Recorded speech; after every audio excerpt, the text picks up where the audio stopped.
Good evening, dear friends. Thank you for joining on this fifth Sunday of Eastertide, where we want to continue looking at the mysteries of Easter, the mysteries of this wondrous happening called the resurrection. Before we do that, let's all just take a moment to ground ourselves, realize, where am I? Where am I sitting or standing or moving? What's around me? I let go of that for the next 20 minutes or so. And just imagine all of the people who are listening are standing in a great circle. We don't have to do spatial distancing right now. We can imagine this. We're standing right next to each other, perhaps arms linked together, and looking into the center. And imagine there is a very small candle burning. We can all just look at that candle for a moment. And looking at the candle, we let go of whatever we've been doing all day long. Let go of what else is going to occupy us afterwards. And just raise our thoughts and our feelings to this realm of the resurrection.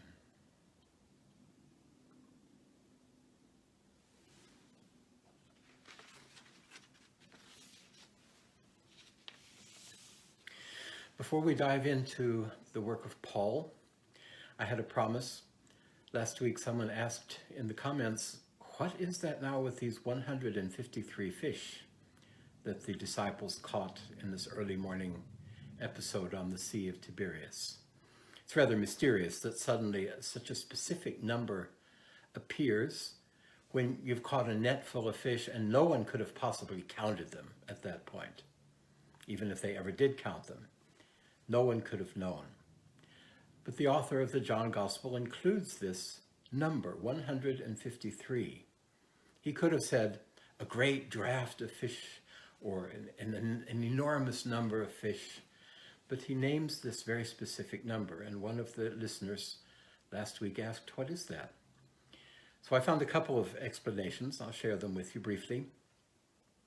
One is quite simple. It comes from Thomas Aquinas, the medieval theologian, the angelic doctor, as he's called. And he says it's quite simple.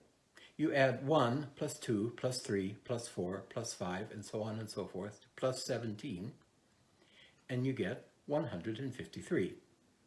Now that's a bit simple mathematics. But if you think that 10 and 7 make up 17, and that 10 in ancient numerology is the number of completion. Something is finished.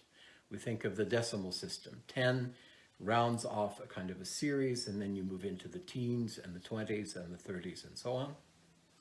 Whereas 7 is a rather uneven number, but it's also the number of development. It's the phases of growth, phases of life functions. So 10 plus 17 gives the picture of the completed life of Christ on earth, the resurrection. And 7 indicates that there is a whole way to go. We don't know how long, quite a ways. The other explanation is much more complicated. I'm not sure I can actually do it justice. It relates to the feeding of the 5,000 with the 5 loaves and the 2 fish.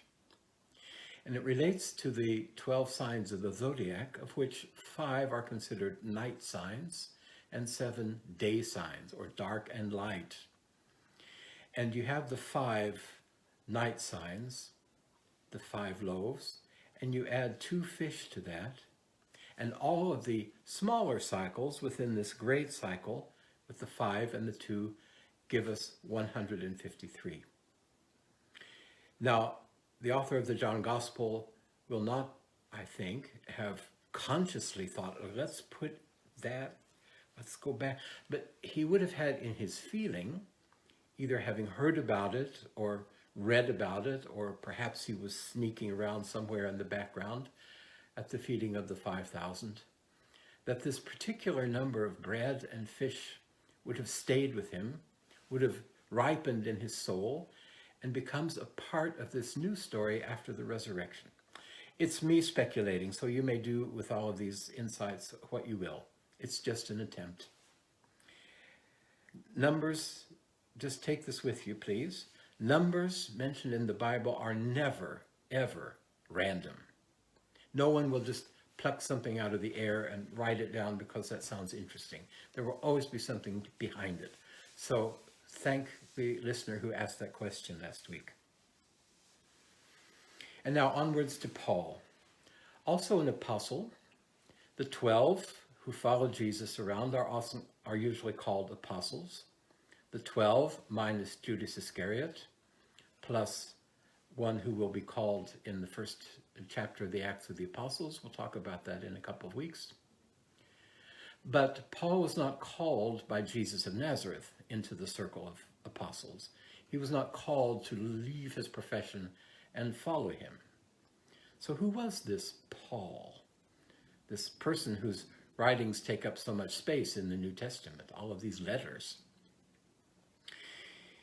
Saul, as he was called in his years before his calling into Christianity, was a man of three worlds. He was born in Asia Minor in Tarsus and was a Roman citizen by virtue of his father. His religion, ethnicity, was Hebrew, and his training and his mentality was Greek. He spoke and wrote the Greek language and communicated in this language, which was at that time the lingua franca of the civilized world, much as English now is the universal language of learning, scholarship, commerce, and so on in our 21st century. He was a member of the order of the Pharisees. Now, don't get all excited right away. Pharisees are not necessarily bad guys. There were some pretty wicked ones in the life of Jesus, but in their origin, the order of the Pharisees was a very, how shall I say that, a very strict and a very energetic group of men who followed particular spiritual disciplines, developed their inner life in such a way that for them the veil between this world and the spiritual world could become very thin at times, very sensitive to possible communications from angelic beings, from beings in the cosmic realms. You might say they were practically chosen to see the Christ. Their weakness was that they held very strictly and very consistently to the prophetic writings and were unable to see the prophecy unfolding before their eyes when Jesus of Nazareth appeared. And so the Pharisees at the time of Jesus became his biggest enemies. And Paul, as a member of the order of the Pharisees, took it upon himself to root out these people of the way, these people, these misguided fallen into illusion people who believed in this carpenter from Nazareth, this man who had raised rabble, who had defied the laws, who had defiled the Sabbath, and who had been crucified, a criminal, and they make a great hero out of him. What kind of prophet, what kind of holy person could this be? And as such, the people of the way were hunted down and imprisoned and tortured and killed. And Saul was a great leader in this particular activity. We meet him first in the Bible book, the Acts of the Apostles, where the first Christian martyr, as far as we know, was being stoned to death. Stephen, or Stephanus, the crown. And at the beginning of the 8th chapter of the Acts of the Apostles, we hear that Saul was present and that he consents to this occurrence. He seems to have had a kind of a supervisory role, approving of what was happening. And then he disappears and reappears at the beginning of the 9th chapter. I'm going to read you just a little bit of that. The 9th chapter of the Acts of the Apostles. So there had been, after the stoning of Stephen, there was a great persecution of the people of the way. Men and women were taken prisoner all throughout the Asia Minor, what we now call Asia Minor. But Saul, still breathing threats and murder against the disciples of the Lord, went to the high priest and asked him for letters to the synagogues at Damascus, so that if he found any belonging to the way, there you have it, the way, men or women, he might bring them bound to Jerusalem. Now, as he journeyed, he approached Damascus, and suddenly a light from heaven flashed about him. And he fell to the ground and heard a voice saying to him, "Saul, Saul, why do you persecute me?" And he said, "Who are you, Lord?" And the voice said, "I am Jesus, whom you are persecuting. But now rise and enter the city, and you will be told what to do."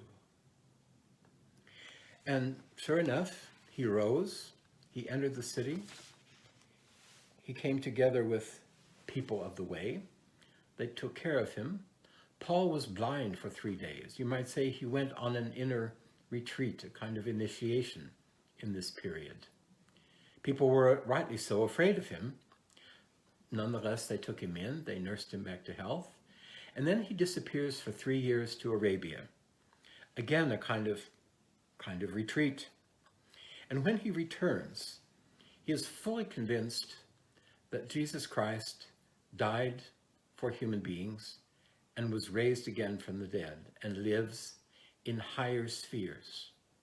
Because you might say his calling to follow Jesus Christ did not come out of the physical mouth of Jesus of Nazareth, but out of the voice of the resurrected one who, if we follow Rudolf Steiner, was living in the aura of the earth, who had connected himself so strongly with the planet Earth that his life body surrounded the earth and he could speak to particularly prepared individuals.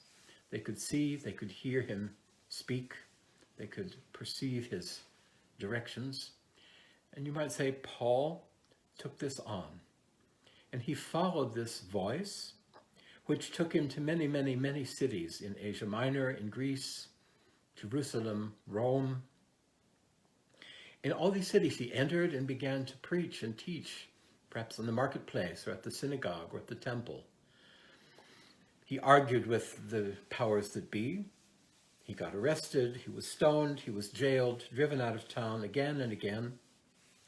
And the letters that are now collected in the New Testament, we have because he would move on, let's say from Corinth to Thessalonica, and he would write back to the Corinthians his observations, his ideas, his warnings, his criticisms, and he would help them form their community, help them build their Christian community.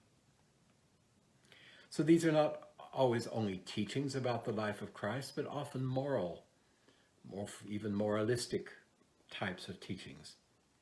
And this is where modern Christianity gets Paul all wrong.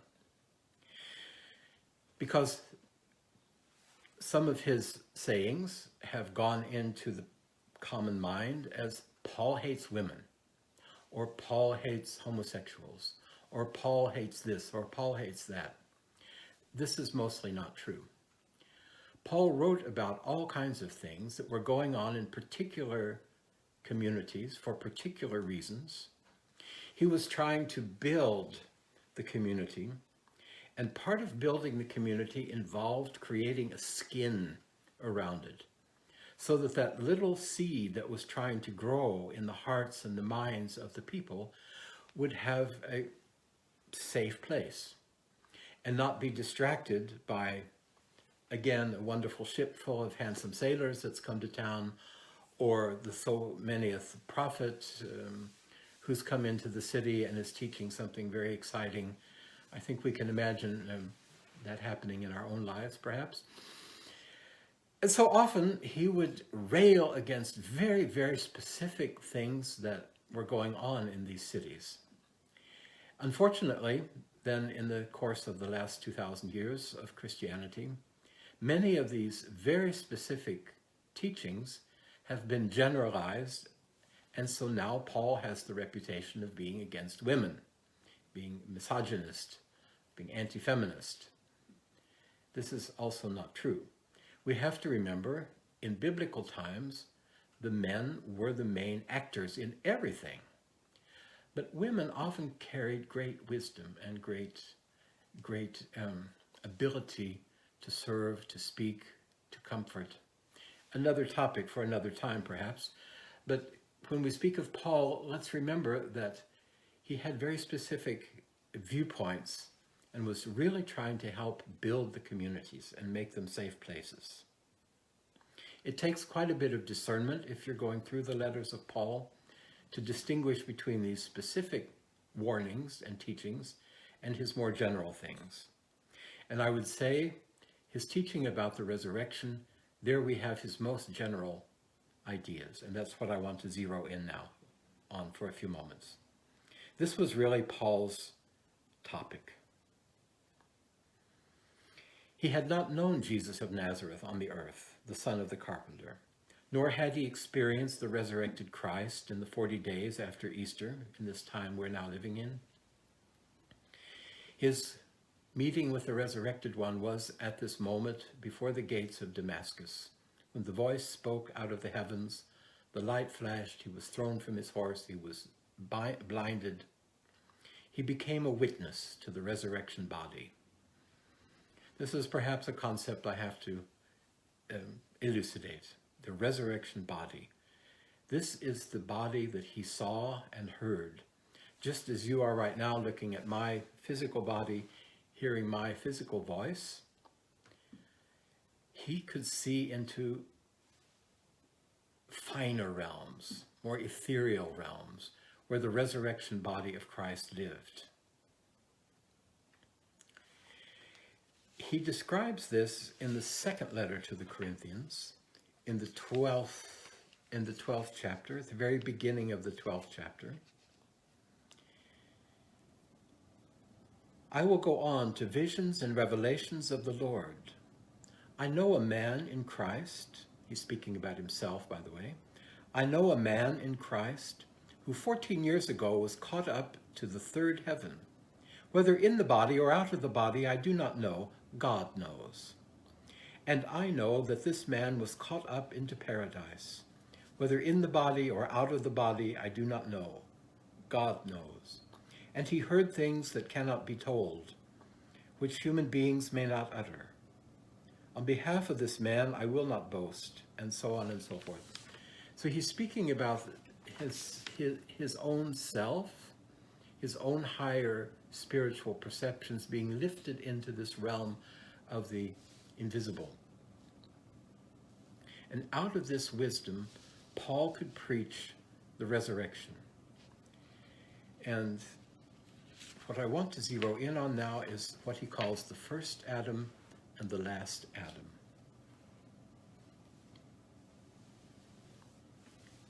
This is from the 15th chapter of the first letter to the Corinthians.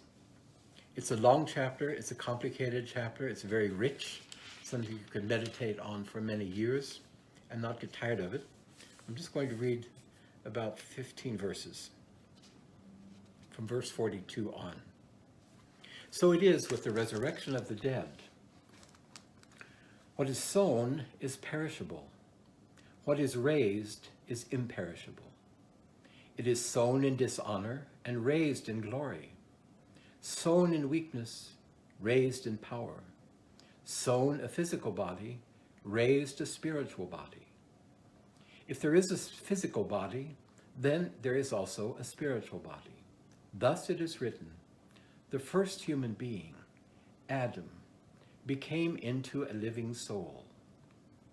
The last Adam became a life-giving spirit. But it is not the spiritual which was first, but the physical, and then the spiritual. The first human being was from the earth, a man of dust. The second human being is from heaven. As was the human being of dust, so are those who are of the dust. And as the one from heaven, Those are the ones from heaven. And then he goes on, behold, I tell you a mystery. We shall not all sleep, but we shall all be changed in a moment, in the twinkling of an eye, at the last trumpet. For the trumpet will sound, and the dead will be raised imperishable, and we shall all be changed. For the perishable must put on the imperishable, and the mortal nature must put on immortality. When the perishable puts on the imperishable, and the mortal puts on immortality, then shall come to pass the saying that is written, death is swallowed up in victory. O death, where is thy victory? O death, where is thy sting? Rather well-known words from the Psalms. So this first human being, this first Adam, literally, came into the living soul. The last Adam, becomes a life-giving spirit, the Christ. We might say, what a piece of work is man. How complex, how amazing. In his lectures, in the cycle called From Jesus to Christ, this is probably backwards on the screen, From Jesus to Christ, Rudolf Steiner speaks of Adam as this first human being who plants the seed. And then we think of the seed now in the spring, perhaps more than otherwise. Probably all of us have somehow planted seeds or seedlings, little plants that we hope will grow into tomatoes and cucumbers and things. And the seed is perishable. It has to go in the ground and it falls apart. The seed, in a way, self-destructs, otherwise it can't grow. And it's the same with the human being. Adam planted his seed forth, and again, a very complex picture. And Rudolf Steiner makes this interesting little diagram. Adam, and then Christ. Same picture, same idea, with a big difference. Adam planted his seed forth and created the one generation after the next, after the next, after the next. And if we were really good at genealogy, we could all trace our ancestry back to him, to this first human being. I think we would need some super sensible computers to do that. I'm not going to try it. You're welcome. Christ, on the other hand, does not plant himself forth in the physical way. Just as we plant the sunflower seed and we know a sunflower seed is going to come up, Christ can plant a seed in your heart or my heart, and he leaves it up to us what grows. He cannot decide if he tells us in a dream, let's say, to tomorrow go speak to Mrs. Adams 3 doors down because she needs help. I can say, I'm sorry, I'm not going to do that. I don't like her. She's ugly. She's mean. She yells at me. No, Lord, I'm not doing that. It's up to me. I, as a seed of Christ, have to either say yes or no. I can open my field, as it were. I can open my heart and mind to his word, or I can close it. And that's the secret. There's the rub about being a Christian. Adam bequeathed the human body. You might say this perishable, this mortal. And Christ bequeathed the immortality, the imperishable, the heavenly body. It's just for the heavenly body we have to go to some effort. You might call that prayer. You might call that meditation. You might call that study of the scriptures. You might call that attending liturgies, services, singing spiritual songs, observing nature and wondering at the beauty of what you see that the Lord has created. There are many, many ways to connect to the Christ. And that is what Christianity is all about. Rudolf Steiner says, every Christian could say, because I am descended from Adam, I have a corruptible body just as Adam had. But when I set myself in a right relationship to Christ, I receive from him, as the second Adam, an incorruptible body. And this incorruptible body, that is the seed that Paul received at Damascus. And that is the seed that each of us has been empowered to receive when we turn to the Christ with an open mind and an open heart, and the ability to say yes. That's a very simple way of looking at Paul, an infinitely complicated figure, many-sided, and I'm going to leave it at that for now. Next Sunday is the 6th Sunday in Eastertide. Eastertide lasts 40 days, and the 41st day is Ascension. And Ascension being such a relatively unknown festival day in the United States, I'm going to spend a little bit more time next Sunday at the same time speaking about Ascension. It's in the Bible, Acts of the Apostles chapter 1, Luke chapter 24, Mark kind of indicated. So if you'd like to read up on the little bit that's in the Bible, you can find it there. So I look forward to seeing all of your names popping up next week and all of the little thumbs up and the hearts. And thank you for listening. It's been a pleasure to dive into Paul the last week. And next week we'll talk about the Ascension and prepare ourselves to celebrate that particular festival. Thank you for listening, and have a good evening, morning, afternoon, whatever it may be, wherever you are. Thank you.